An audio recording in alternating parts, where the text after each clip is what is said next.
McKee, take one.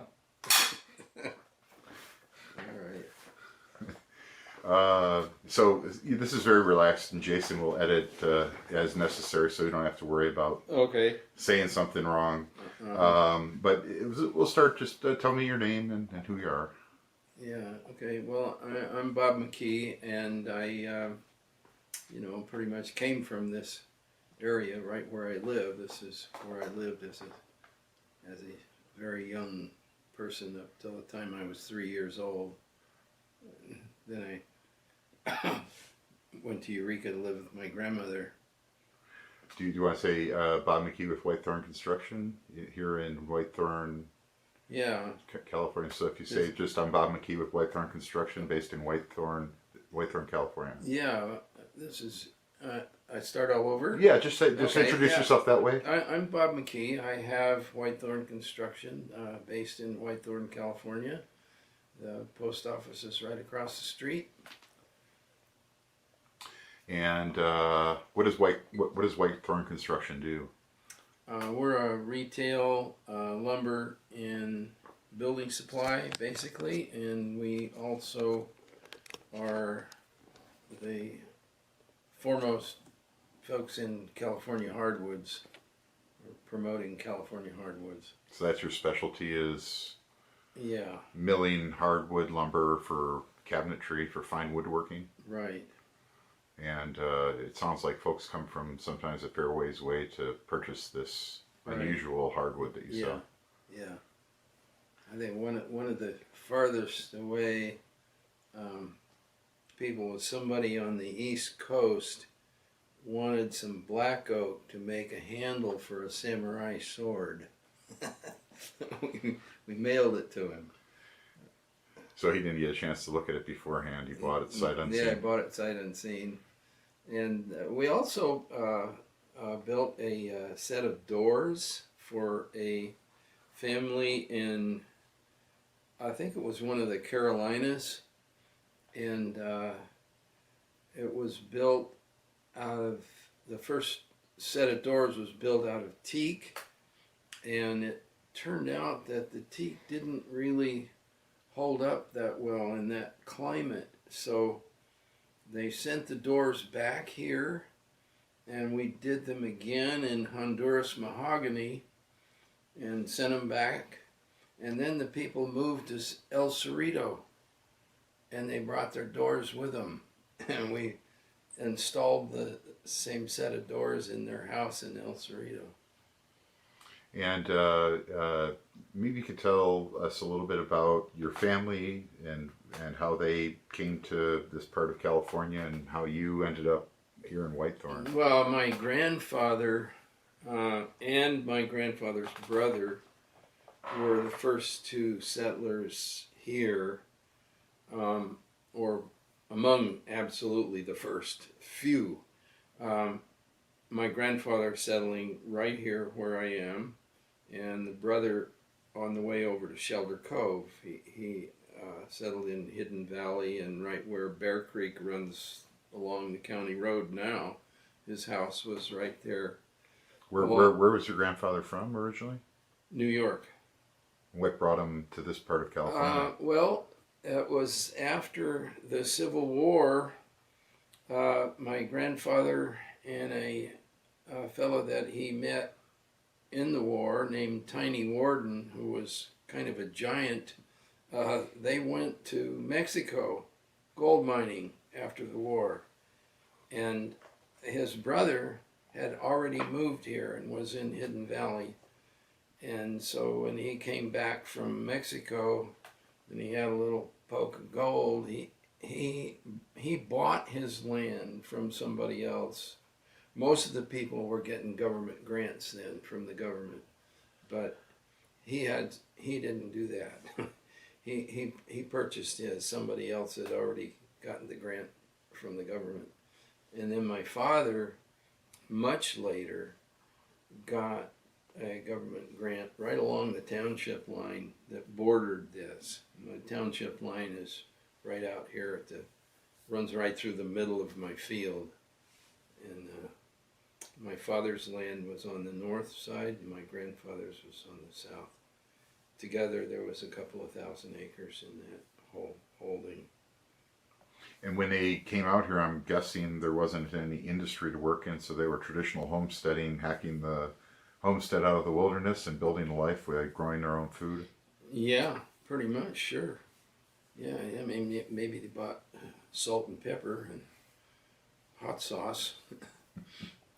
And is that what they did? Is just live the homesteading lifestyle while they were here in the land, or did they also do some logging, or how did they make? It was mostly ranching. What my grandfather did, since he was right here on the road, he boarded horses and trained horses, and the wagon teams that went from the coast, Bear Harbor and Shelter Cove, and on through to Garberville, they would stop and exchange horses here, and my grandfather kept horses here and grew feed for horses out on that flat. When did, and your father, of course, continued staying on the homestead when he was growing up. When did logging start to become a major industry for this part of Humboldt? Well, yeah, logging really didn't start here until after World War II, and Caterpillar logging just really took off. Prior to that time, you know, most of the logging was done further up north, and they used the donkey engines to pull logs, and the cat kind of revolutionized the way you could get logs to the landing and get them loaded and off to market. So that would have been probably, I can't recall what year you said you were 40, born. it probably started during the war, but a little, you know, I mean, I was pretty young then, and I wasn't that interested in logging really, you know. Let's see, when 41, I would have been 12 years old when the war broke out. Living in Eureka already. In Eureka, yeah. But after the war, cat logging really picked up here. And so this area was fairly untouched wilderness up until right after the war, and it sounds like there must have been some 20 or so good years of heavy logging area. Oh yeah, they ripped it up pretty good in a short time. Prior to that time, most of the woods work would have been split stuff, and they even made split stuff out of fir. If you get a good, nice, solid, straight grain fir, you can make really nice split stuff out of fir as well as redwood. But it was mostly redwood. And you relocated back to this area in what year? My wife and I moved here on July 1st, 1957. We arrived in our 1938 Oldsmobile four-door sedan, pulling a little U-Haul trailer and 3 little kids. How old were you at that time? 28. And what prompted you to move back to the land? Well, I always wanted to move back here, and my wife was all for it. So when you came, pretty much cinched it. was the logging industry in pretty good progress? Oh, it was going. Yeah, logging was really going. There was a mill. The big mill in the area was in Bryceland. It was Axel Erickson, and he had 9,000 acres of timberland that stretched from Bryceland to Edwardsburg. And then there were a few smaller mills, and the next largest mill would have been the mill in Whitethorn, which at that time was owned by Dick Marr and Don Cummins. And Dick Marr and Cummins separated. Cummins stayed here. Dick Marr was from Oregon. I think he probably went back to Oregon. I'm not sure what happened to him. But Don stayed here for quite a while.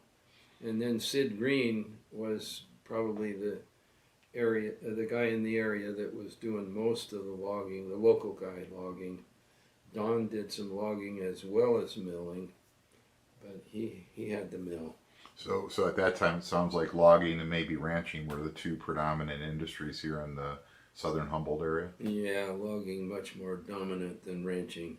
Yeah.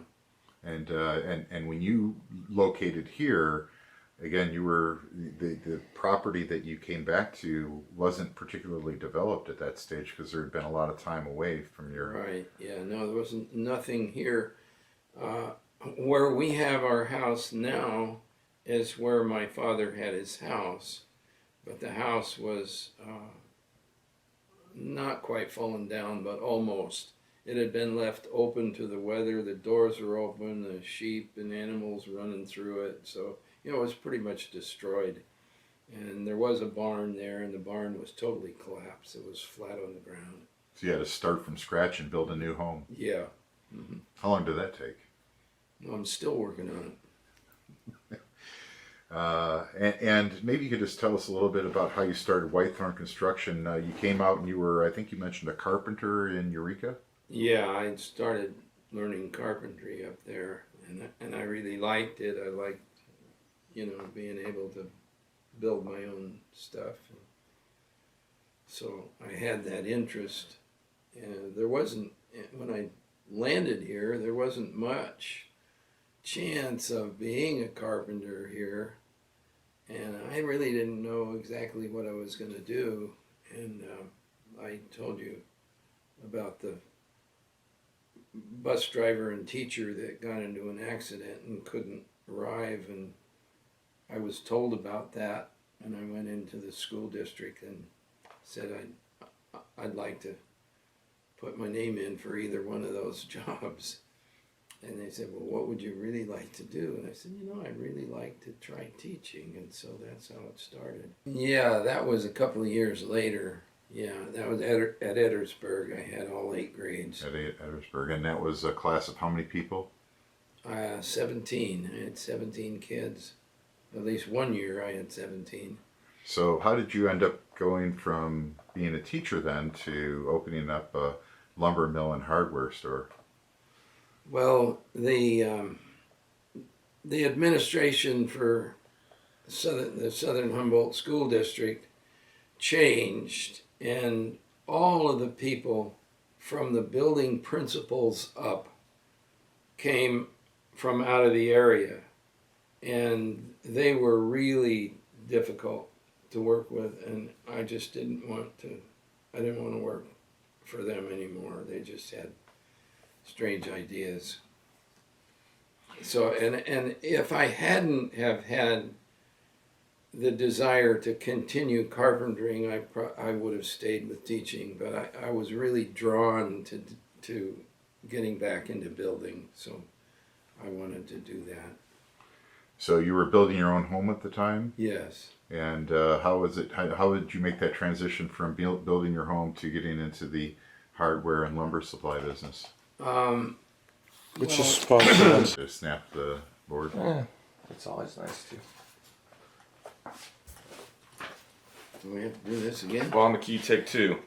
Okay. Yeah, if we're lucky, we might only have to do it one more time. Okay. That's all right. It's really more a function of the cameras, but Yeah. so you were mentioning that you were building your home, and this is before you had started Whitethorn Construction, and maybe you could just explain Yeah. how you ended up in the hardware and lumber business. Well, I did interact with the community, and the community knew that I was a carpenter, and so I would get jobs, carpentry jobs, and back then, that was $2.50 an hour. That was good money then, and we're talking What year? 63, 4, 5. Right when I was there. born, yeah. Yeah, and it just kind of grew, and then I did start. I took my teacher retirement and bought a couple of little pieces of real estate and built a couple of cabins on them, and sold those. But as I told you before, whatever profit I made off of those, the time that it took me to build them, I wasn't getting anywhere because it took anything I could call profit to buy another piece of property. So I found a larger piece of property and was able to buy that, and it was peculiar. The price of it was $52,250, and so I made an offer on it, and I had to borrow $12 to make the $250. I put $250 deposit, and the people accepted my offer, and then come to find out there was a title company glitch in the property, and they had to go through a quiet title action. It took them 3 years to clear the title, and by the time 3 years was up, I'd had the property, all roads on it and trails, and cleaned up the forest, and had it pretty much sold by the time I took title to it. So that worked out really well, and the sellers were really nice people, really nice. Yeah. Is that the overheating? Now it is, yeah. More. Yeah. Yeah. Yeah, there's a real function to it. You have to get it right into the camera, so since he's focused on your face, he has to hold it right in front of your face. I see. Take 3. Okay. This camera, that camera, and that audio can all be synced together. So you bought this piece of property for $52,250, and then took possession of it 3 years later. So you technically only had $250 into it for 3 years. Yeah. And then when you, at the end of that process, did you sell part of that property off? I had it all sold by the time the title was ready to be delivered. It was all sold, and it went into my name and into the other people's names. Just And the other people that bought into it, what were they? Were they homesteading also? yes. Okay. Yes. How many parcels did you divide that into? Oh, I think there might have been a dozen. It wasn't very many. They ranged from probably under 10 acres to maybe a little over 20, something like that. And then the community, I gave them a nice little, I don't know, 7, 8, 9 acre meadow for a community park. Right here in the town of Whitethorn? Whale Gulch. Whale Well, Gulch. actually, it was in Thompson Creek Meadows. The land in Whale Gulch kind of spilled over into Thompson Creek, and Thompson Creek is absolutely the headwaters of the Mattole River. There's a number of little tributaries up around that area that gather together and become the Mattole River, and Thompson Creek area is one of them. So how did the hardware business and the lumber supply business grow out of that real estate activity? Well, I started my own hardware store because I couldn't get what I wanted from the local hardware stores. That a lot of them, I guess I was wanting peculiar things that some people, they didn't have that much traffic in. So I started my own hardware store. And at that time, how far did you have to drive to get to a hardware store? Just to Garberville. Which is about a half-hour drive from here? It's a good half hour, yeah. Was the road paved back in those years? No, it was gravel road Is that then. right? Yeah. That sounds, it's a tough road to drive today just because it's so twisty-turny. I'm sure it was as twisty-turny, but the gravel must have made it a little more exciting. More interesting, yeah. So you couldn't get the hardware items back in Garberville, so you ended up just putting in a supply of some of your own. Yes, yes. But I became really good friends with one fellow who had a small hardware store in Garberville, and he was also a plumber named Al Groth, and he was a very sweet man. I really, really very fond of him. And so when you stocked up on some of those items, did people just know you had some of these items and start buying them, or was it your intention to actually run a hardware store when you first started to? Oh, yeah, I pretty much had to. One of the retailers in Garberville complained to the wholesalers out of the Eureka area that I didn't really have a store. And, you know, it's pretty much true. I started building this shop out here first, and anything I had, 7, something like that, before I would have had my shop up. Not this part, just that part over there that's a shop. I would have had that up, and then the next building I would have built would have been my store building, and then I would have built the lumber racks that are on both sides of the yard out here. You know. Now, this would have been in the late 60s. Did you start to see that influx of off-grid homesteaders in the late 60s? Oh, yeah, yeah.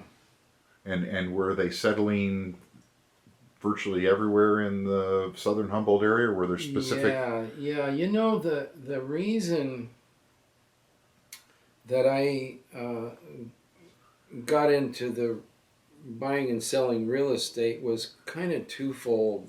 You know, aside from liking to build my own building and sell them,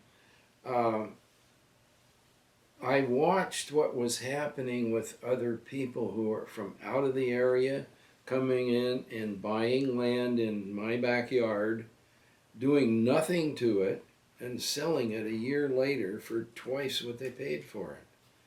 And I just thought that was not right. You should do something to the property. You shouldn't just buy it and sit on it and sell it and make money that way. You should actually put some effort into it. So that was the reason I wanted to get into it too, because I wanted to improve the property, and I liked improving the property. So that's why I got into that for those two reasons, really. So I guess we would classify you, other than your hardware and lumber business, as a real estate developer. Yeah, except that I've never developed anything where you put in sidewalks and streets and water systems and all. Well, once in a while I might put in a water system for somebody, but it'd be individual, not a, you know. But you're putting in the equivalent for an off-grid area, which would be roads and... Yeah. Is there Rivers right down here, you know, and the Let's do this real quick. and the monastery is right across the border. So yeah, just on That's camera another- again, well, real quick. So from what you're telling us, the influx of homesteaders probably didn't start till the latter half of the 60s. That would be, yeah, I would say so, yeah. And it really gained some momentum in the latter part of the 60s, yeah. And all through the 70s, it was a pretty steady It was influx. going, yeah. And the folks that were moving up here to homestead, maybe you can describe kind of the typical homesteaders that you were meeting back in those years. Well, there were people who really wanted to live off the land. You know, they wanted to get a piece of property and grow their own food and raise their own livestock, and so that's what happened. Where would you think most of these folks came from? Were they based here in California and moved up from another part of California, or did they come from other parts of the country? They came from all over the country. So there was a little group that came from Antioch College. There were people that came from as close as Eureka and as far as the East Coast. Some of the people came were from wealthy families where their parents just bought the property for them. Other people came, didn't have hardly anything, and I sold land to a few welfare recipients for $25 down and $25 a month. And I'd have those people owning land next to millionaires. So it was very nice. I mean, those people got to know each other. Whenever I've talked with my friends here in the Humboldt area about life at that time, the sense I got was that most people were fairly cash poor. You know, they didn't have a lot of money when they moved up here originally. Right. I think it's interesting because a lot of people will call them hippies, but in discussions I've had with a number of people, I think it was much more complex than that, because I know some homesteaders here that came up during that area that really don't affiliate themselves as being hippies. Yeah. But a lot of people, I guess you would say, had the typical look of hippies: long hair, beards. Yeah. And from what we had heard, many people made a stop in the San Francisco Bay Area before they relocated here to Humboldt County. Is that fairly common? Yeah. Why do you think Humboldt was the spot that somebody would come up from the Bay Area? There's 4 hours of driving between the Bay Area and Humboldt. Boy, it seems that there's a lot of closer things to the Bay Area. What was the attraction to moving to this part? The price of real estate south of here was way higher than here. I think the price of real estate here was really the attraction. And how much did real estate cost back in those, let's say, the 70s? Well, the piece I bought two pieces in the Whale Gulch, Thompson Creek area. So the second piece I bought it through an attorney in San Francisco named Bill Steinberg. And I was told by local people here, boy, don't deal with Steinberg, he's a crook, you know. So having little title experience, I could see that there was another attorney and a bank that I could go to. So I went to the other attorney, and the other attorney, it just so happened that the other attorney's ancestors before him had a government patent that bordered our property. So, you know, it was just an interesting thing. But he couldn't help me. And he said, no, you'll have to go see Bill Steinberg. And so I thought, all right, well, I'll try the bank. So I went to the bank, and the bank said, no, you'll have to go see Bill Steinberg. So I went to see Bill Steinberg. And I told him, look, I want to get a right-of-way over this property that you're, you know, he was handling the estate of these people. And he was a kind of a gruff-looking old guy, you know, the vest and chewing a wet cigar and a gravelly voice. And he said, well, how'd you like to buy it? And I said, well, yeah, I'd like to buy it. Well, how much you give me? And I said, well, no, how much do you want? And we went back and forth with how much you give me, how much you want, about a half a dozen times. And I finally said, all right, I'll give you $100 an acre for it. Oh, no, that's too much. I'll let you have it for $80. So $80 an acre is what I paid for that land. The land that I had bought from the other fellow, I paid about $100 an acre for it. And the piece of land that you bought from Bill Steinberg, what was the name of that property? Well, that was in Whale Gulch. That was Whale Gulch? Yeah. The other piece was a lot of it in the Thompson Creek and spilled over a little bit into Whale Gulch. But this second piece was entirely in Whale Gulch. And the Bryceland area also, had you had property over there? No, I hadn't had property there yet. Oh, You know, eventually, in time. Eventually I did, and the property there was the Farian Ranch. Now, my grandfather's brother that had the land over in Hidden Valley had 4 children, 1 daughter. The 3 sons went off somewhere else. The daughter wanted to stay in ranch, and the daughter and Fred Farron married. So Les Farron, this is his picture right there, the guy I bought the ranch from, his mother was a McKee.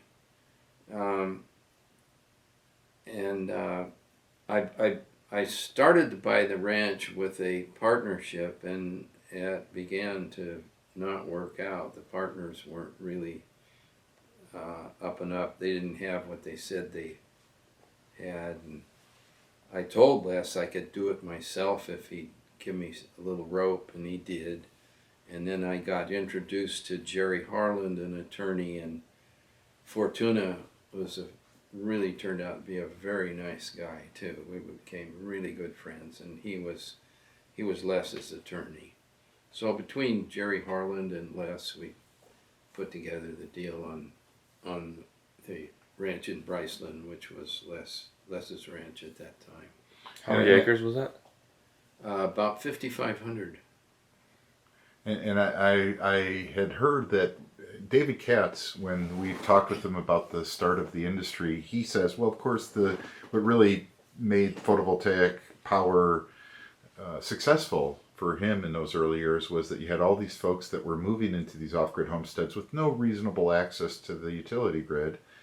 Many of them running generators if they could even afford it, or living without electricity, said, but he attributes the market conditions developing because you were willing to buy these large tracts of land and subdivide them and sell them to folks for a very reasonable financing package. Very reasonable, yeah. And oftentimes no cash down to start with, but I would do some no cash down, and I did a few that were welfare recipients. So I was, really leaning to helping people get their piece of land. And I can say this too, I don't think, even to this day, that I have never sold a piece of land for every penny that it's worth. I was looking at getting 7/8 and leaving an eighth on the table for if somebody got in trouble, they wouldn't have any trouble selling the property and getting something back. when you were purchasing these large tracts of land and subdividing them, was that a common practice? And we're talking about land that had been previously logged over, so that all the big trees were taken out. So a lot of the land was fairly torn up, I think is what you mentioned, right? Yeah, but actually Les did a very careful job on timber extraction from the Bryceland Ranch. It was in really good shape. So it wasn't one of the torn up parcels? No, I would say no. And I took timber off of there too because, in my past I had a little experience at milling and working in sawmills and working in the woods for other people. So I had a little bit of knowledge, so I kind of entered into the logging business too. I went to build roads. I had to buy my own cat, so I had a cat, and then I get a loader and a grader, and pretty soon I had equipment. And this is how you were putting these roads in for folks to get access to these parcels, I suppose. Yeah. So were you actually operating the cat in those years? A little bit, but I did very little of the operating. I would walk and lay out the roads, and I just kept really busy doing that, And I had a very nice old man that was a cat skinner for me. He was very careful, named Harold Lewis. In fact, then I had 3 of Harold Lewis's sons working for me. But Harold was a really wonderful cat skinner. So I'm assuming many of these roads that existed were logging roads that were put in by the logging companies back in the early days of logging in the 40s and 50s. And now you had access to these roads, but you still had to put roads across each of these parcels for people to be able to get to their... Yeah, I could use some of the old roads, and some of them were useless. I had to make that decision. Yeah. So at that time, was the real estate work you were doing more of your focus, or did you spend a lot of time working on the hardware store and lumberyard here? I usually I would have a store manager, so I would just relate to the manager, and he would take care of that. If I had anything to do here, it would mostly be shop work. I spent very little time actually selling material out of the store. I would go buy it out of my own store. I've heard a lot of talk from a lot of folks that when that influx of homesteaders occurred in the 60s, 70s, and 80s, that there was a bit of a culture clash that occurred with the old-time ranchers, farmers, loggers that lived here in the area, and the new generation of off-grid homesteaders. Maybe you can kind of give us your take on that clash of cultures that was occurring during those years. Yeah, actually, one of the clashes was from the man who was my cat skinner, Harold Lewis. At first, Harold and his family, and he lived down in Whitethorn, and they were against the doctor. Now, it's, in other words, they began to see that there was really something to a lot of the people that wanted to do this, wanted to get their own piece of property. And I even had one of the judges from Eureka came out and visited some of the people out here, and was really, I have to say, I felt that he was impressed with the people that he saw. Did you sense in those years that cultural tension that existed between the old timers and the newcomers, or did you feel that dissipated pretty quickly? Oh, I wouldn't say quickly, no. Okay. No. I a lot of it trailed on for quite a few years, but I would say that the bulk of the newcomers and the older people began to get along. There'd be just a few on both sides, I mean, you can't lay it all onto the old people. I mean, some of the new people came in with an attitude, and it finally smoothed out. And when did you feel that that culture clash had pretty much run its course? Was it into the 90s still when things were adjusting? No, I'd say sooner than that. Oh, okay. Yeah, it was probably in the late 70s and mid 80s through there. Yeah. That's my guess about the time that it probably was. We interviewed someone that said a lot of everyone's kids started going to school together, and that that had a lot to do with it. They started marrying each other, and yeah. that always does simmer down tensions a bit. Yeah, right. Well, obviously, it sounds like there's been tremendous change over the years here. Exists here in Southern Humboldt County. Is this what you had envisioned when you first moved here, or is this you kind of just happened like it happened and there was really no forethought? And do you like to see the community that's developed here? Well, yeah, I suppose that I guess you could say I was surprised at the growth that came along here. Certainly when we moved here, I would not have expected it. It just began to happen and kept right on going. Over the years since you've arrived, how many homesteads would you say were based upon land that you purchased and subdivided? Oh, that I had purchased and subdivided. Well, see, I had worked as far away as Petrolia and up out of Oric. Although no, the property I had out of Oric, I sold the whole thing to the state park. 2,800 acres went into the national park up out of Oric. Did you go further south into Mendocino County? Yeah, also? and then I was in basically it was Mendocino and Humboldt. So it sounds like hundreds of homesteads, maybe into the thousands. No, not thousands, Okay, but just hundreds. Yeah, easily. I mean, my real estate transactions exceed 1,000. Okay. So, yeah, maybe 1,000. I guess. I mean, they all weren't. All those transactions would not be sales. In there are purchases, loans. So it wouldn't be 1,000, but quite a few. So yeah, if we're talking about the Southern Humboldt area, Redway, Garberville area, it sounds like there must have been other folks such as yourself that were doing similar things, buying large tracts of land and subdividing them. Yeah. But did you work on the other side of the freeway from the other side of the 101 out toward Alder Point? Not until recently in 2000. I bought the Tubi Ranch in 2000, the year 2000. And my friend Davey Rittner, who lived on the east side of the 101, just up the hill from Garberville, he said he had bought property from you. I'm not sure if that was the piece, but he developed that probably back in the 80s still.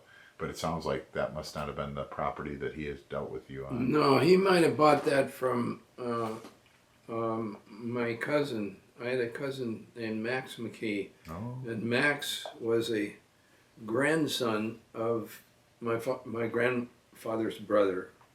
He came from the Hidden Valley. Years ago, even. Oh, a lot more now than 10 years ago. Yeah. But in the old days, there was quite a population here, you know. With the loggers. Yeah, and people involved in the tan bark business, and you know, there was a leather, Wagner Leather had a business in Bryceland, and its home was in Garberville. One of my uncles was a gardener for Wagner's estate in town in Garberville. And I guess one of the comments that David Katz mentioned is you were able to help a lot of these early homesteading families get their start because you could provide that land many times with little to no money down and payments after they've had an opportunity to get established on their land. And that was somewhat unusual. Not a lot of folks were assisting people with that kind of financing at that time. Yeah, that's right. I mean, you couldn't get that kind of financing from the finance companies, from mortgages or banks. I mean, you couldn't have got a bank loan on a piece of land out here to save your life years ago, you know. Now it's different. Yeah, banks will loan out here now. Well, the property's gone up at a lot of value too, so yeah. I guess the transactions might have been too small for a bank to take interest in back in those years. It might have been, yeah. But it was too far away, and you couldn't, when we moved here, you couldn't get a building permit here. You know, I went to Eureka and asked for a building permit, and they just laughed at me, and I said, well, wonderful, I'm not coming back, you know. I was told by, go ahead. Well, I was curious because I asked David Katzis and he was unaware of it, but our friend Brian Teitelbaum, who lives up the road toward Alder Point, mentioned that there's talk of the county now starting to enforce building permits on existing structures. Is that something you've heard of? Oh, yeah. And sure. Is that likely to happen? I thought you didn't have the ability as a building department to go back to a structure existed.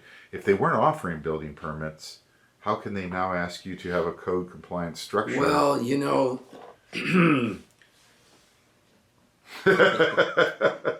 if you want to do anything to your property, then they get a foothold.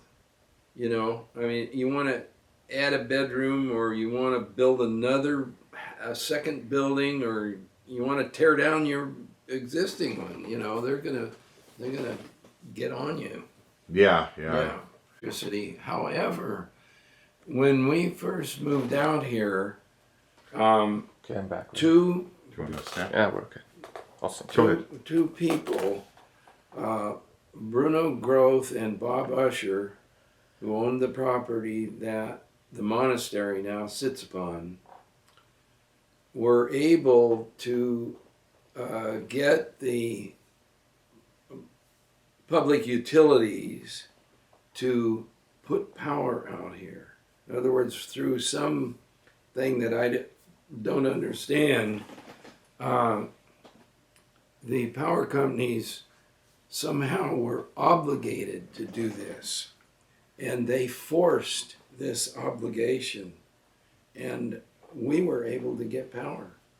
So it wasn't too long. We were probably only, I would say that, you know, we rented a house in Whitethorn for a while too, as I was teaching school and renting down there, and I was building it on the weekends. And so I think, I'm not sure exactly when the power came Would it have come for the logging operations back in those days, or the sawmills that were in Bryceland and Whitethorn? Yeah. So that maybe that would have been the reason that they brought it in, is to serve the sawmills. Yeah, they would have got power as well.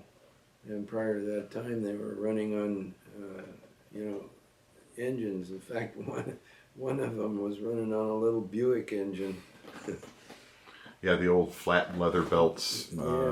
I used to work in the industrial automation industry, and you looked at the equipment used back in those years where they had belts running off of a central line shaft. Yes. Wow, dangerous equipment. Oh yeah, yeah. I had a cousin who was hurt very bad, getting caught in a belt. Yeah. In fact, my grandfather, who was born in 1898, they used to use the flat belts in the automotive industry when he worked there in their 20s and 30s and 40s. Uh-huh. And he said that one of the things that was a real problem is the downside is that with interviews, you always have to try to think, what was that last point we were going to make? But, bringing power into the area was certainly, I'm sure, a significant event for many people. Oh, really? But bringing the hippie homesteaders into the area, obviously. Do you want to? Yeah. Okay, so maybe, go ahead and snap. Yeah. So my question right before we had our camera trouble was, did you ever feel that there was folks that resented you for helping facilitate this hippie homestead movement here in Southern Humboldt County? Yeah, sure, there were, yes. And like I say, it took a while for that to kind of calm down, and the county county didn't like it, even though, I felt it was good for the county. I mean, what's wrong with having people live out their desires?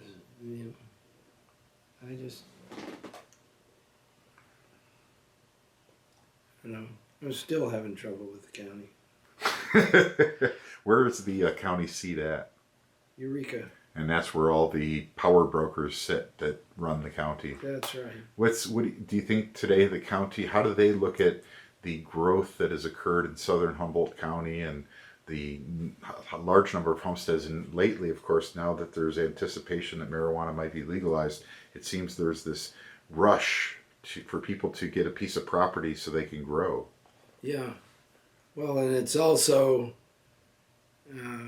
caused the powers that be up there to change their mind a little bit about things, since they see the possibility of a huge income for the county.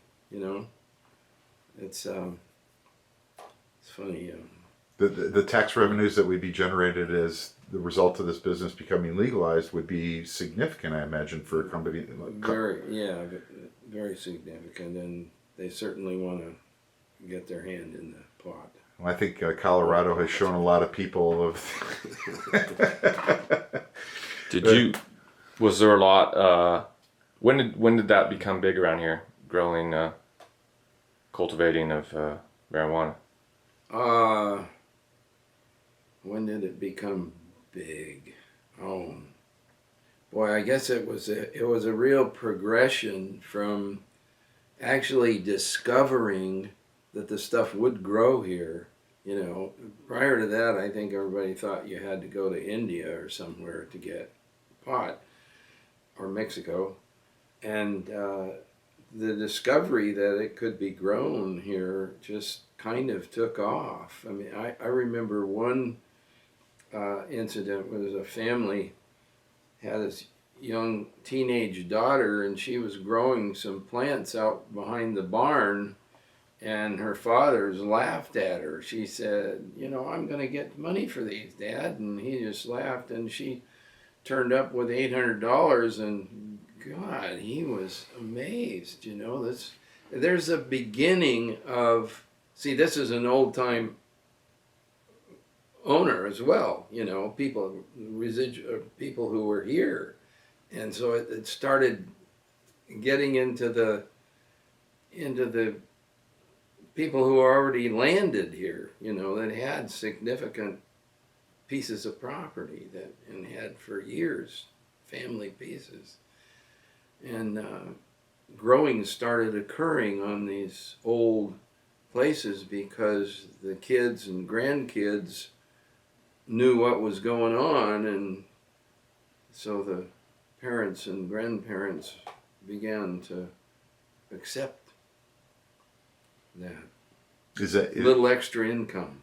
Is that fairly common, would you say, for most folks living in the homestead lifestyle to grow a little bit of marijuana for additional income? Yeah, I'd say it is now. But when the people first came in here and were first buying, I don't think growing entered their mind. It didn't. It hadn't happened yet. Yeah, they were still looking to just live in the country and grow their own food. Yeah, and try to do something. Get a job doing something. I mean, some of them were school teachers. I mean, there's some really nice families have come out of the whole Bryceland Ranch. It's a beautiful community in many ways. I've enjoyed the folks around here tremendously. It's different than most parts of the country I go to. So I think until you've had an opportunity to come here and spend a little time, not just drive through the Avenue of Giants, which is great, but spend a little time to talk to the folks. It's a unusual part of the country, in my opinion. Very. Yeah. And a lot of people, one of the people that came here was an architect, a really nice man, and who did really nice work. He designed the Beginnings, the building at Beginnings, and he didn't get any money for it. It was just he contributed that to the community. It's a beautiful facility. It is. Yeah. So before we jump into solar, which I think we'll probably wrap it up with, I just wanted to ask you a little bit more if you could talk about your philosophy for selling the land and making it easy for people that couldn't get a bank loan. What was your philosophy behind wanting to? Yeah, what motivated you to help people get their own piece of property? Why was that important to you? Well, like I said, I saw that it was going to happen anyway, and I just wanted to get my energy into it, and I tried to do it in a way that was supportive of the people and the land. And I soon saw too that there was certain types of land that certain types of people gravitated to. Like there was a different group of people that bought the land over here in the Eubanks area as opposed to the ones in Bryceland. It was, somehow the people, they were different, The Bryceland Ranch was a lot more productive. The land was much more productive than this land over here. Agriculturally? Agriculturally, yeah. Or even with timber, if you're going to include timber as agriculture. Why do you feel there's such a difference in agricultural output from this area to Well, different soil and actually a little different climate even then. Right now with the climate change that's happened, it's a little more equal. The climates through here are, I believe, are equalizing. And I don't know, I mean, I assume that it's a result of climate change. Interesting. Yeah. So was it a little wetter back in the Bryceland area in previous years, or was that the issue? It was, no, I think, if anything, we probably had more rainfall here. But we have a different type of soil here. This soil here is decomposed sedimentary shale mostly. A lot more clay in the soil over in the Bryceland area, and that's why there's a lot of redwoods over there. We don't have much redwood here. We have a few scattered pieces of redwood, and then if you get south of here and over towards the highway, you get into some nice big redwood groves again. But wherever you're going to do that, you're going to find that there's a clay content in the soil, and maybe even something that causes pulling of fog from the ocean.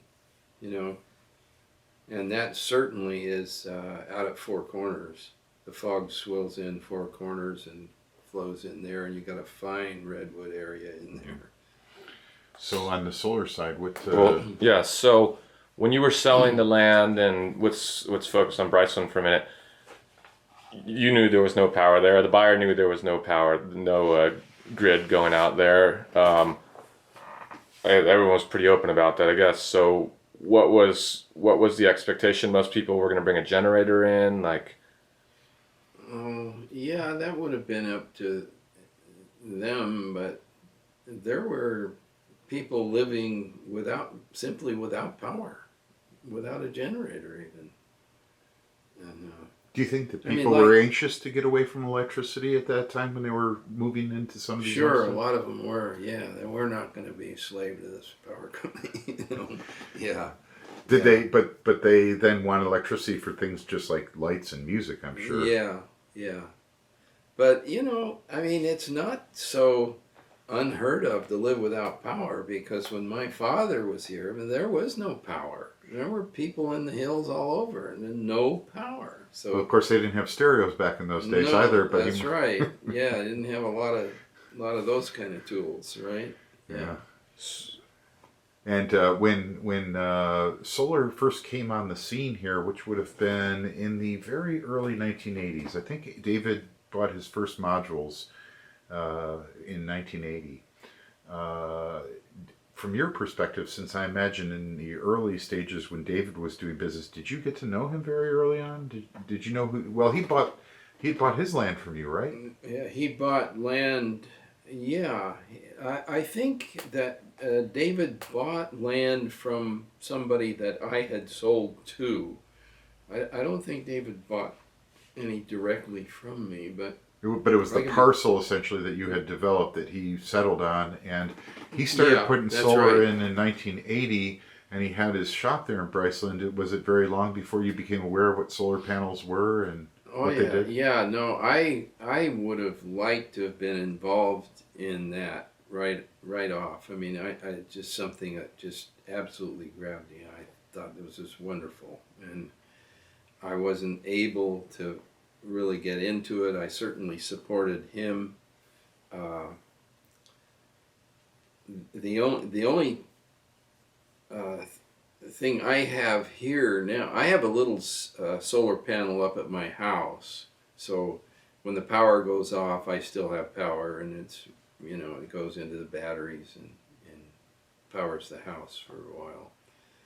But my daughter and son-in-law have a serious solar panels that are way out here in the back end of my field, and that powers their house, and that line runs from the panels probably, well, not a quarter mile, but close, so it sounds like you don't have to have your panels on your house. You can have them somewhere else and run the line. So it sounds like solar has been somewhat of a liberating technology, preventing people from having to buy electricity from the utility that they might not want to be affiliated with. Sure, yeah. Was as you saw solar starting to grow, did you ever, and I'm not sure if, again, folks in Humboldt County fully comprehend the scale to which the industry has grown, but does it surprise you that those solar panels that you first started seeing in the early 80s have become such a big industry? No, that's not surprising. No. I would have expected it, yeah. And now your granddaughter, of course, is working in that industry directly, selling solar panels on a daily basis. Right, yeah. You're doing a good job from what I can see. She's doing a very good job. Yeah. I think I got everything. Yeah, I think we got what we needed. I was going to ask if you did remember selling directly to David Katz, but it sounds like we answered that there. Yeah, you mean the real estate? Yeah. No, I don't. You guys have done some. He speaks highly. He says you've been involved in projects. Yeah, we've done a few things together. the retirement home or something, but that's kind of stalled or Oh something. Christ! I can't even remember what the hell it is that we've done together. Well, right now we own a commercial lot in Redway that we want to develop. I think that's what he's talking about. My daughter Sita and David and I own it. David and Sita own 25%, and David Katz and I own the other 75% equally. Gotcha. Yeah, he's an interesting guy to be affiliated with. I've in my entire career never known somebody who's, I guess you would say, as successful as he is, as bright as he is technically, but really such a grounded, down to earth, nice guy. Easy. He is a wonderful guy. Yeah, I like him very much. Yeah, it was I guess probably the best professional decision I ever made was to go to work for Alternative Energy Engineering, and David and the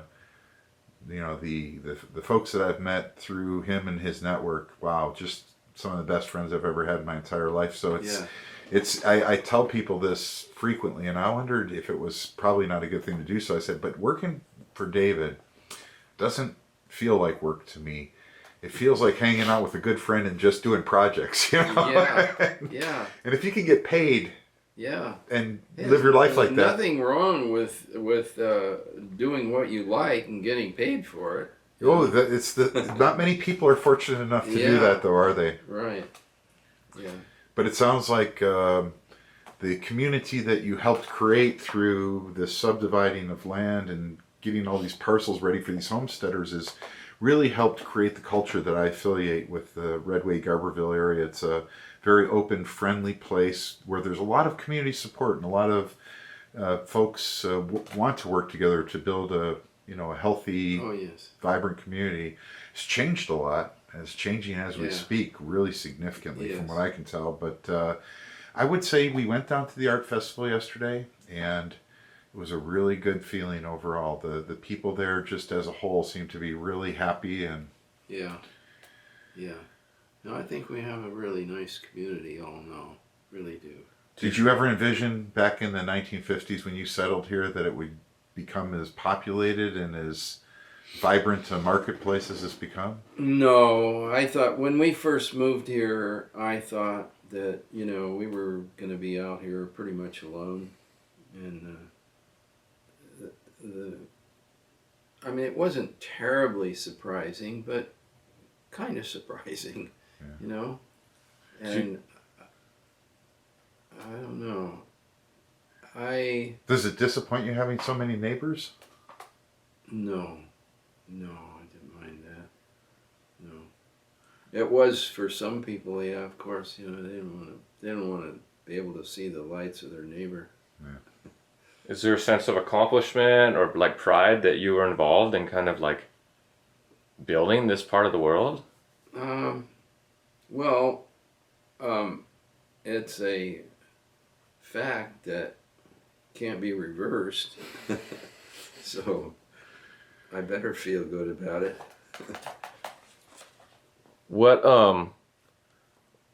you think there's another I mean, I guess we kind of talked about this, but there is another shoe to fall on the growth of this area with the probable legalization of marijuana. You think could you ever see this turning into some sort of like Napa, or like, I mean, could it go that big? Could it get that?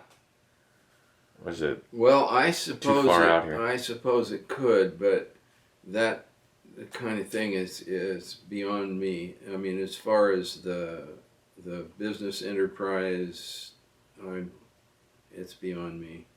Well, it's still a 4-hour drive from the Bay Area to get here, so that'll probably keep it from becoming like Napa. But the thing that seems to be talked about whenever the topic of legalization of marijuana comes about is the best marijuanas in the world are grown here in Humboldt County. That's an established fact, to the point where a friend of mine, when he went over to Amsterdam a few years back, went into one of the coffee houses and they had about 12 different varieties of marijuana, and he said about 8 of them came from Humboldt County. And he thought, I get this stuff all the time, I don't want to try that. Yeah. But the fact is that this is considered to be it's interesting you mentioned that people didn't know that marijuana would grow here, and it turns out that not only does it grow here, but it produces some of the highest quality, desirable strains of marijuana in the world. And I think that's a combination of the unique growing conditions and the people, again, that settled here that were very bright. Yes, the intelligence of being able to do this. That's the other side of it. It just takes more than just the right place. You got to have the right people to do it. I mean, these people have learned so much. If this, let's just say, if marijuana had never taken off, a lot of these people would not have ever learned anything or very little about growing anything, So this has, people have learned a lot about soil and water and growing and amendments, and that they never would have learned before. Well, and I think another factor that really makes this area interesting and different is that unlike a lot of other agricultural communities scattered around the United States, this one was comprised oftentimes of folks that were college educated or highly intelligent, highly motivated to go to the extraordinary length of moving very far away from everything you've known and work very hard, because homesteading is hard work. Yes. And to create your own homestead, build your own home, to create a new garden, to create your farm, that's a tremendous amount of work, and it was being done by people who were highly intelligent individuals. So I think that's one of the things that makes this area so interesting, is that the farmers oftentimes are college educated. That's right. There were people that could be living in the city doing something totally different and decide not to. I'm going to work my butt off and do this, I mean, living off the land is hard work. It is hard work. But it seems satisfying. Yeah. You can look at your accomplishments at the end of the year. That's right.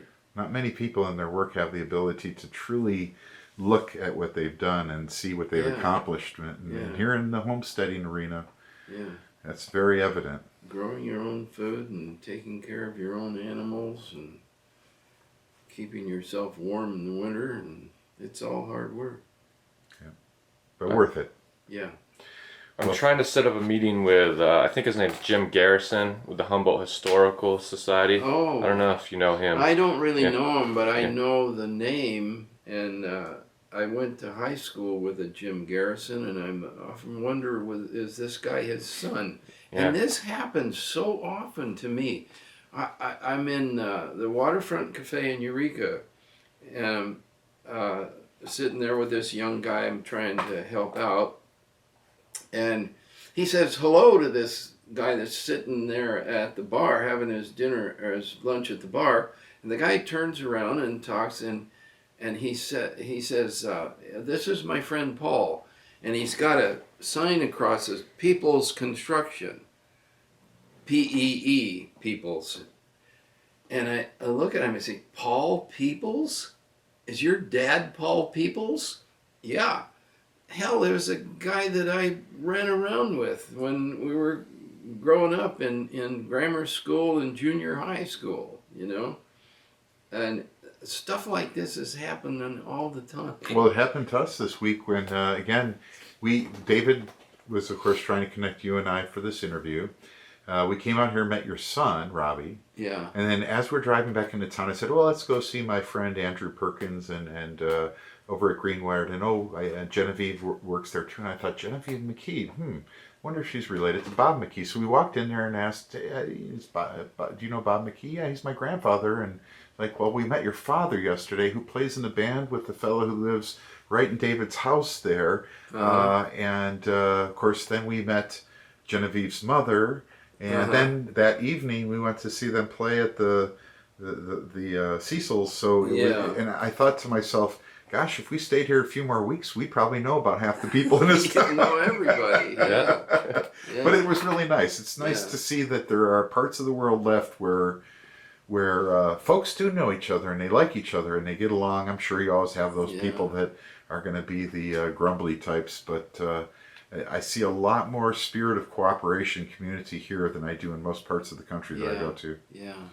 Going back to your grandfather's time, even this area was the biggest developed part of this area. Eureka. What was going on way back then? It was a shipping port, or what? I mean, well, yeah, Eureka would have been still. Eureka would have been the hub or the.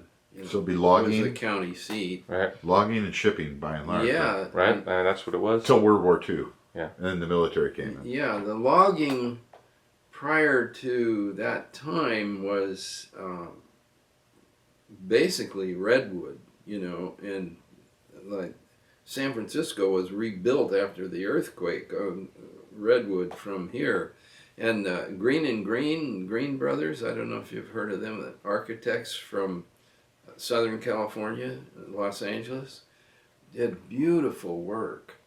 They would come up here and go to the mill and order their lumber from the mill at Scotia, and Mabeck also. You heard of Mabeck? Mabeck is another architect. There's a few architects that have really done outstanding work, and it's all, the basis of it is the redwood. And I'm assuming much of that redwood was being shipped by ship after milled down to the Bay Area, right? Yeah, they would get it down there. Yeah, so hauling it via truck on these roads probably was not the option, not very Not good. then, no, not so much, no. Wait, I'm curious, back in those early days, did you ever drive down to San Francisco from up here, in your earlier years? I'm just wondering what the roads would have been like back then. Yeah, I was just thinking of that. No. Well, when I was a little kid, I'd been to San Francisco maybe twice with my grandmother, go on the train. Train. But driving was... I got very interested in cars at a very young age and started driving and buying old cars, and I was just absolutely fascinated with old cars. So I made a few trips from Eureka to San Francisco, one in a 28 Oakland, one in a 1930 Durant. Let's see, the other one had a sleeve valve, a Willis Knight. How long did it take to make that drive from here down to the Bay Area back in those years? Oh, those old cars, it'd take from Eureka to the Bay Area would be a good 5, maybe 6 hours. Well, that's not bad. No, that's not bad. But just It's not plugging much right different along, than it is now. Yeah. That's about what it takes That's about what it nowadays. takes right now, Yeah. Well, you stop to eat. Yeah. Cool. All right, well, we're all set then. I think we got it. Yeah. All right, I will stop this Yeah. and turn it off. I should get a close-up picture of your bureaucracy sign, but besides that, Yeah. It's the way the front wheels Our battery's just about on that. Okay. were I brought cambered. it actually. You could get on the railroad track and let go of the steering wheel, pull the throttle out, and just pop. So you're saying that the outside of the tires would straddle the track? The way the camber was on these old cars and the distance of the tracks absolutely met. So they probably designed it that way. No, it was just good luck. Huh? No, it just happened. But 3 of my old cars rode the tracks just great, and we would get in the back seat, pull the throttle out, get in the back seat, and drink wine, and go all the way from Bucksport, clear through town, and clear out to the train trestle between Eureka and Arcata, and then jump off the track. Did you? I was going to ask. I mean, obviously, the question comes up is what happens if there was a train coming behind you or in front of you? I mean, Well, behind you wouldn't be too bad, but it did happen with one guy, Freddie K. he went across the train trestle and started towards Arcata, and here came a train. And he had to put it in reverse and back up, but it worked. Because you can't just like turn left or right and get off the tracks. No, he had to back up. We made it. And Freddie became a highway patrolman.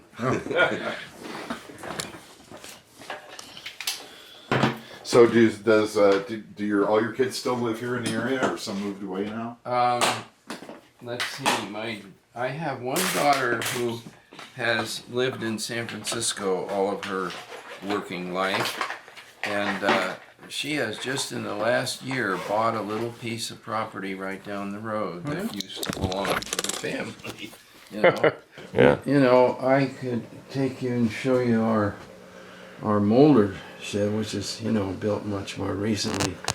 So I'm assuming that this lumber here is preserved for people that are using it for more artistic, rather than not going to mill it into regular boards. No, they'll use it for mantles or desktop or something. Very nice. What kind of wood is this? That's walnut. It's pretty. So you've got 9 of them. 2, 3, 4, 6, 7, 8, 9. For $500, $475. Neat. Beautiful.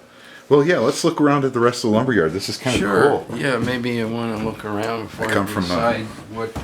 a woodworking family. Yeah. So always enjoyed woodworking equipment. Do you do much woodworking these days? Mostly what I've been doing is I like to keep my hand in it a little bit, so I'll make details for buildings and stuff like that. I bought a house some years ago for my sister in Eureka, and she died, and I rented it for a while in Whale Gulch. And I bought it from an old man in Noyo Harbor, and it had a title problem, and it took him 3 years to go through a title action. So I had 3 years of use of the property before I had to pay for it. And he was a really nice old man, and he and his son-in-law sold it to me. So that was my start in real estate. And I found Wow, this is cool. Yeah, this is cool. Yeah, this is tan oak, and what we strive for is to make boards for furniture work and cabinet work, and then the lower, it's the lower grade, the lower end that goes into flooring. Okay. But the flooring, we have 2 grades: select, which is really nice, and then character, which most people prefer the character. Character, that's good marketing right there. Yeah, but it's true. You're right. You're right. Understood. Yeah.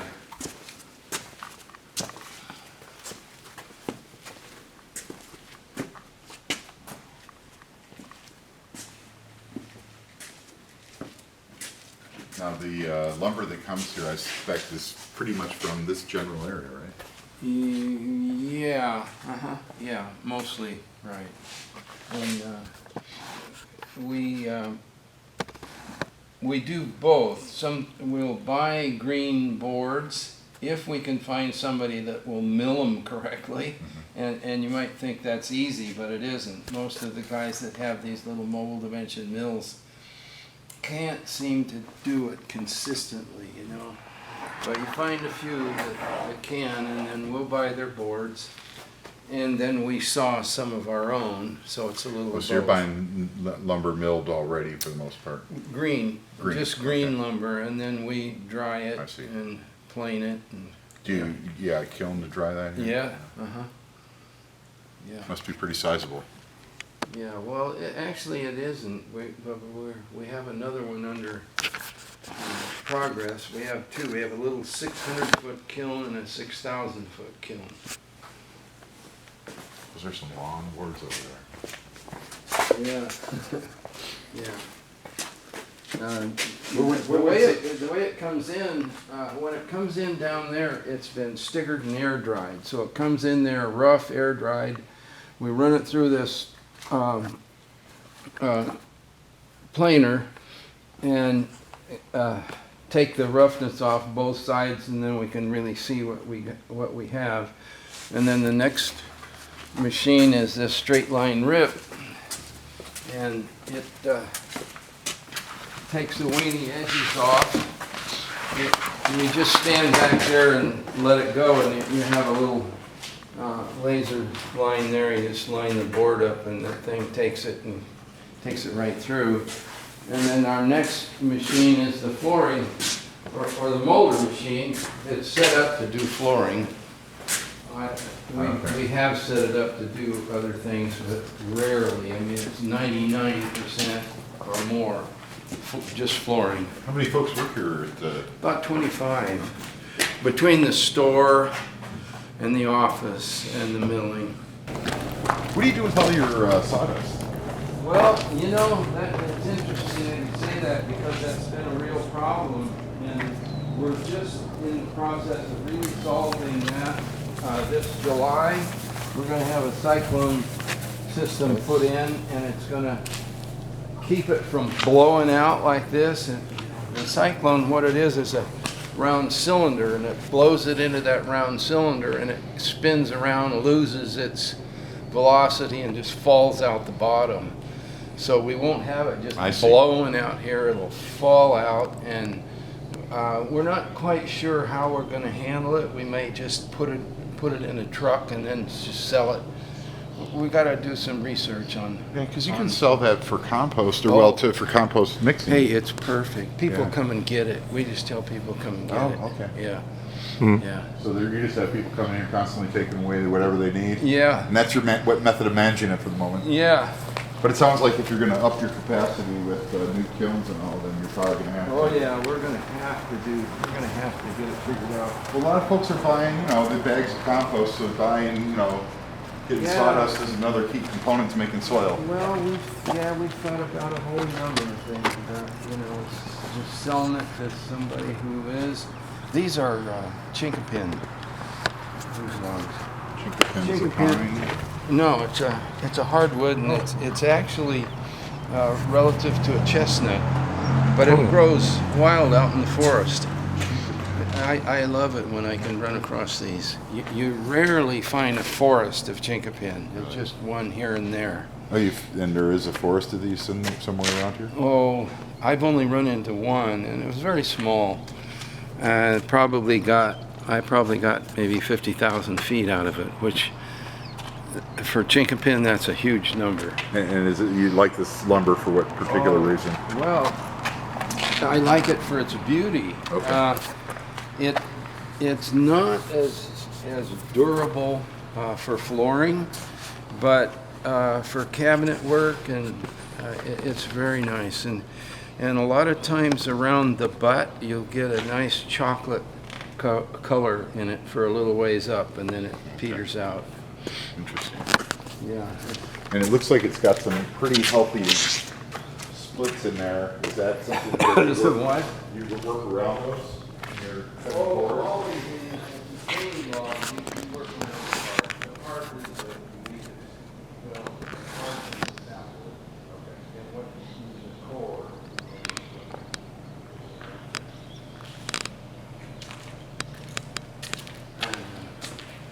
Right now, this is the only mill that we have on the place. Well, no, I shouldn't say that. We have a little slabbing mill over here, but it's really low. And I did have a mill. So it looks like you have a fairly sizable line